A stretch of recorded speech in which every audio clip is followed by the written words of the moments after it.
Bonjour à tous et bienvenue dans ce podcast Parcours de Collab. Nous vous invitons à la rencontre de parcours aussi riches et inspirants les uns que les autres, faits de passion, de reconversion, de chemins croisés qui ont tous mené à la petite enfance.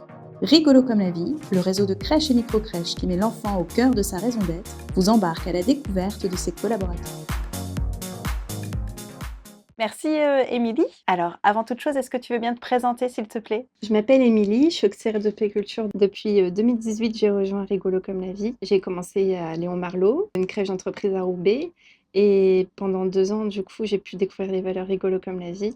Et là, je les poursuis du coup à Tourcoing dans une crèche intergénérationnelle, là où du coup je peux autant être avec les enfants qu'avec les personnes âgées, ce qui correspond du coup à mon bac à SSP. Donc, si j'ai bien compris, tu as commencé par un bac à SSP, c'est ça? J'ai commencé par un bac à SSP, puis après j'ai fait ma formation d'auxiliaire de péculture. Tout de suite? Tout de suite après mon bac à SSP en alternance. Ok. Et pourquoi à la base, tu avais choisi un bac à SSP? Je voulais prendre soin des autres, mais je savais pas encore comment et comment bien faire aussi. Donc du coup, j'ai pu voir un petit peu différents milieux et j'ai tout aimé, mais du coup, c'était difficile pour moi d'être présente auprès des personnes âgées quotidiennement. C'est un sujet sensible au quotidien, du coup, de pouvoir s'en occuper.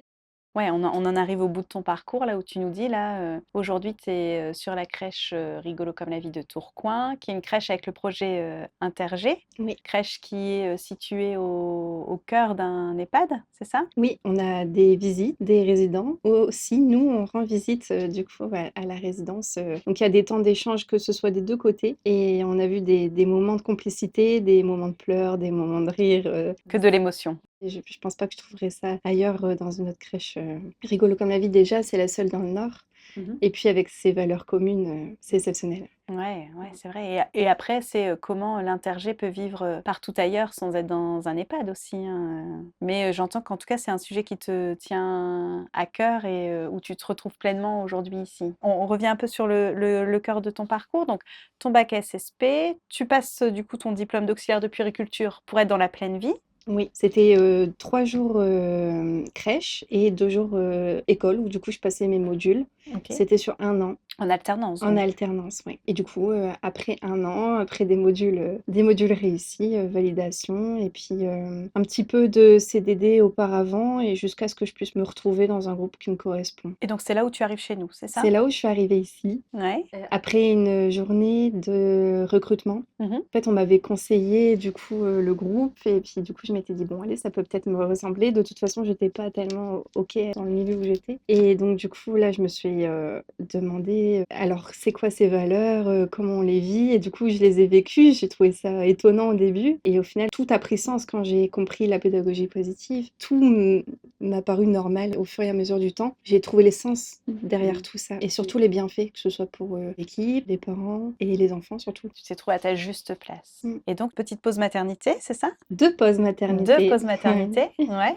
Après le Covid, il y a une place qui s'est libérée à Tourcoing. J'ai sauté sur l'occasion et du coup, pendant, l'année où je suis arrivée à Tourcoing, j'ai eu un deuxième bébé surprise. Waouh, super. OK, OK. Et donc du coup, après, la découverte du réseau, sur la structure de Roubaix à Léon Marlot, tu fais ta première pause maternité et tu rejoins, la crèche de Tourcoing. Hop, deuxième pause, maternité et donc depuis 2023. Je suis posée niveau enfant.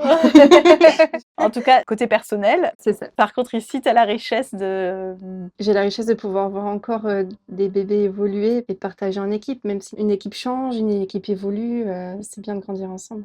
C'est joliment dit. Et la suite, c'est quoi pour toi? Et ben, la suite, du coup, moi je me sens bien là où je suis et je veux continuer à partager tous ces moments.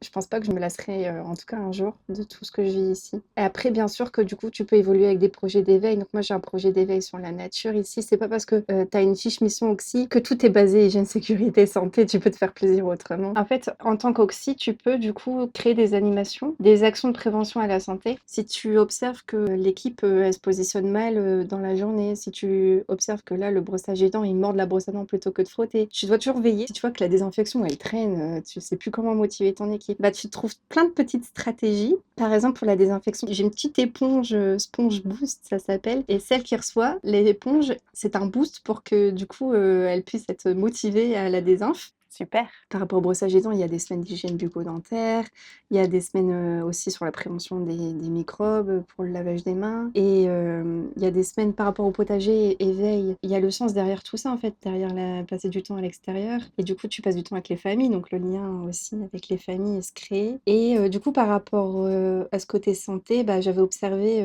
depuis des années même que le classeur des protocoles était très, très, très lourd. Que ce soit au niveau connaissance, théorie et au niveau du classeur à donner, quoi. C'était vraiment une charge. Ouais.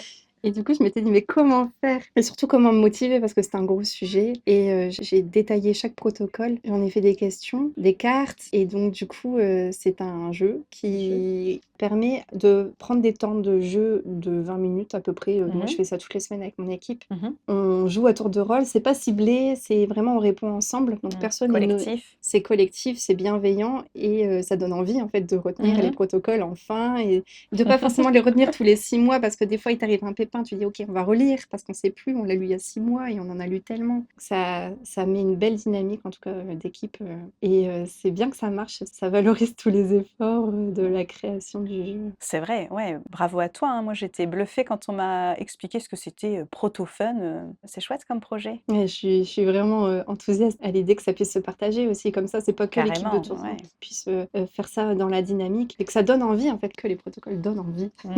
Ouais, bravo à toi, vraiment, c'est chouette parce que dans ce que tu nous partages là, on sent que, tu vis pleinement ton métier dans toute sa globalité, que ce soit sur, qu'on appelle chez nous le tronc commun, d'accompagner l'éveil des enfants, sur ta spécificité métier, ton expertise santé et que ce soit, ce que tu animes auprès des enfants, ce que tu animes aussi auprès des parents. Tu nous as parlé des ateliers parentalité, ce que tu animes auprès de l'équipe. Est-ce que du coup tu permets aussi d'animer auprès du réseau? C'est chouette, quel plaisir de voir, et de rencontrer des collaborateurs aussi, complets, épanouis, et qui se projettent, c'est chouette. Et puis quand on reçoit des stagiaires auxiliaires, des alternances auxiliaires, c'est vrai qu'ils veulent toujours commencer par le milieu hospitalier parce qu'ils savent pas au final, il y a tellement de prévention. Tu veilles quotidiennement à tellement de choses que ta fiche métier est bien remplie et tu peux vraiment te faire plaisir sans forcément qu'il y ait beaucoup de soins comme en milieu hospitalier, mais tu as vraiment une grosse charge de travail quand même plutôt Complète. convaincante en tant qu'auxi. Tu peux vraiment te faire plaisir. Ouais et puis c'est comment toi tu te l'es approprié aussi, tu vois? Comment tu donnes envie à ton équipe et comment tu dynamises et que du coup tu veilles